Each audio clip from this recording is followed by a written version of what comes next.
Assalamualaikum warahmatullahi wabarakatuh. Anda pernah camping? Di mana Anda camping? Di pegunungan? Di hutan? Serta siapa Anda camping? Dengan keluarga Anda? Dengan teman-teman Anda? Bukankah nikmat rasanya? Ketika Anda camping, apa perbekalan yang Anda bawa? Biasa Ustadz, kita bawa kayak tenda seukuran berapa yang akan ikut camping, kemudian mungkin bawa mie instan, kemudian bawa senter, bawa baju beberapa potong, ya bawa beberapa kebutuhan yang kira-kira bisa diperlukan ketika sedang camping. Saya ingin bertanya, ada nggak di antara Anda yang camping sambil bawa semen? Ya, bawa semen, bawa pasir, kemudian bawa genteng, bawa batu bata, dan membawa sekian barang material untuk bangun rumah. Ada enggak? Duh, ngapain Ustadz kita camping? Kita ini mau camping atau mau bangun rumah?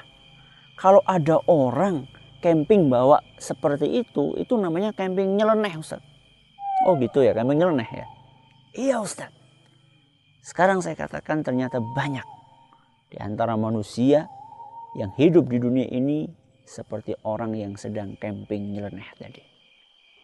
Mari kita dengarkan sebuah hadis yang dituturkan oleh salah seorang sahabat Nabi Shallallahu Alaihi Wasallam yang diriwayatkan oleh Imam At-Tirmidzi dan dinyatakan hasan sahih oleh beliau. Kata sahabat Nabi SAW, pada suatu hari Nabi kita Muhammad Sallallahu Alaihi Wasallam tidur dengan beralaskan sebuah tikar. Manakala beliau bangun, tikar tersebut membekas di tubuh beliau. Kelihatan tergaris-garis bekas tikar. Salah seorang sahabat berkata kepada Nabi Sallallahu Alaihi Wasallam, wahai Rasul, apa tidak sebaiknya kami bikinkan kamu kasur yang empuk sehingga kamu bisa nyaman tidurnya, dan setelah kamu bangun dari tidur kamu tidak ada bekas apa-apa di tubuh kamu. Apa kata Nabi Shallallahu Alaihi Wasallam? Mali walid dunia. Apa keperluanku di dunia ini? Kata beliau. Mali walid dunia. Apa keperluanku hidup di dunia ini? Ma ana fid dunia illa karakibin istadalla tahta syajaratin thumma raha wa tarakaha. Kata Nabi SAW, saya hidup di dunia ini hanyalah seperti seorang yang sedang melakukan perjalanan.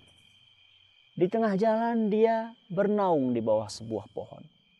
Mungkin karena kepanasan, mungkin karena kehujanan, dia bernaung di bawah sebuah pohon. Setelah hujan itu reda atau setelah panasnya hilang, kemudian dia meninggalkan pohon tersebut dan berjalan kembali.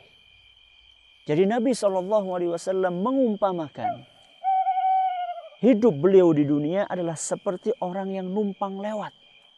Orang Jawa mengatakan mampir ngombe, hanya sekedar untuk minum saja.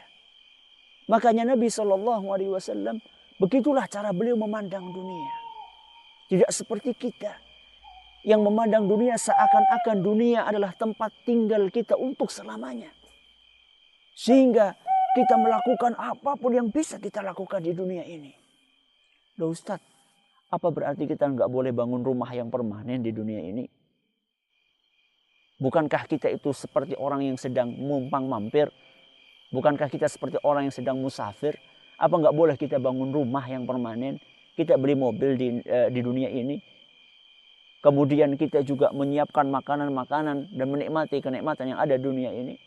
Saya katakan tidak. Allah dalam Al-Quran jelas-jelas mengatakan wabtaghi fima atakallahu daral akhirah. Carilah dengan nikmat yang Allah berikan kepada kalian negeri akhirat. Jadikan target utama kalian adalah akhirat. Wala tansa nasibaka minad dunya. Tapi kamu juga jangan lupa, kamu punya bagian di dunia ini. Jadi kita punya bagian di dunia ini, sesuatu yang halal. Kita diperbolehkan untuk membangun rumah kalau misalnya uangnya halal. Kita diperbolehkan untuk menikmati kenikmatan-kenikmatan duniawi yang halal berupa makanan, wanita, dan seterusnya.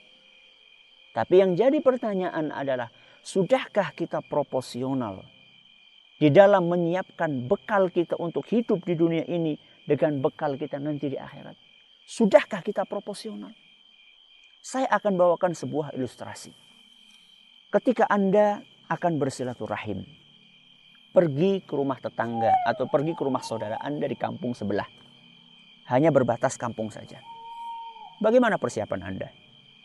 Ya biasa Ustadz, pakai baju yang nempel di tubuh ini, kemudian ya mungkin hanya pakai sendal jepit, jalan ke sana bawa sedikit oleh-oleh, kemudian di situ ngobrol 10 menit, 20 menit, setelah itu pulang.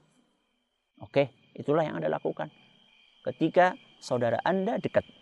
Tapi coba bagaimana ketika Anda ingin silaturahim, berkunjung ke saudara Anda yang berada di luar kota atau bahkan di luar pulau atau bahkan di luar negeri.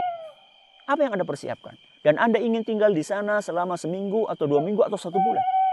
Mungkin yang akan Anda persiapkan adalah Anda akan membawa pakaian 1 koper gede. Anda akan bawa duit yang banyak. Anda akan bawa ini dan itu. Kenapa Anda membedakan persiapan Anda ketika Anda berkunjung ke tetangga Anda atau ke saudara Anda yang berada di kampung sebelah dengan ketika Anda berkunjung ke saudara Anda yang jauh di luar pulau? Kenapa Anda bedakan? Padahal dua-duanya sama-sama saudara. Ya jelas Ustadz, mudah jawabannya. Kita bedakan karena jaraknya beda, di sana lebih jauh dan kita akan tinggal lebih lama di sana. Ya itulah yang saya katakan tadi. Kita hidup di dunia ini yang cuma sementara. Persiapan kita begitu luar biasa. Bekal yang kita tumpuk bisa untuk 7 turunan. Tapi bekal yang sudah kita siapkan untuk perjalanan yang jauh lebih lama. Dan jaraknya begitu jauh. Seberapa? Kita bisa mengumpulkan bekal ketika untuk hidup di dunia ini yang cuma 60 tahun. Kita bisa mengumpulkan bekal sampai untuk 7 turunan.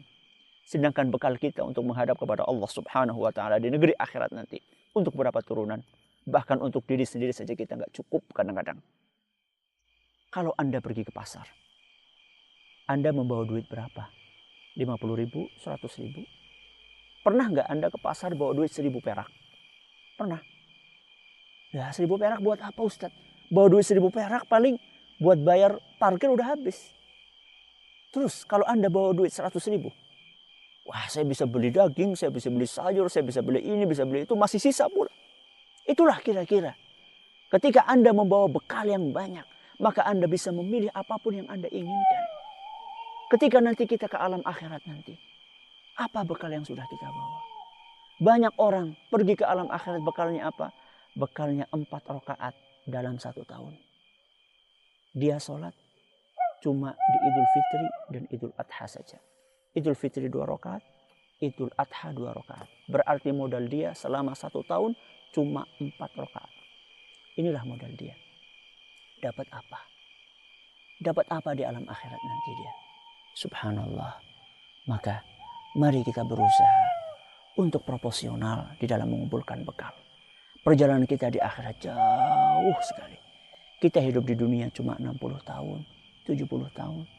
Setelah itu kita mau kemana? Setelah itu kita akan ke alam akhirat.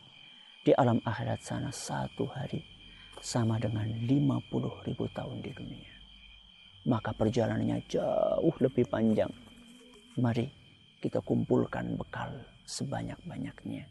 Kita terus beramal dan beramal sesuai dengan ilmu yang diajarkan oleh Rasul Sallallahu Alaihi Wasallam. Jangan pernah kita menganggap bekal kita sudah cukup, karena bisa jadi amal yang kita lakukan belum tentu diterima oleh Allah Subhanahu Wa Taala. Terus kita beramal dan beramal mengamalkan firman Allah Subhanahu Wa Taala, wa'bud rabbaka hatta ya'tiyakal yaqin. Beribadahlah kalian kepada Allah sampai datang ajal. Ketika ajal datang, saat itulah kita berhenti untuk beramal. Sekarang waktunya beramal. Kata Ali bin Abi Thalib radhiyallahu anhu, "Fal yawma 'amalun wala hisab." Hari ini kita beramal, penghitungan belum datang. Ghadan hisabun wala amal.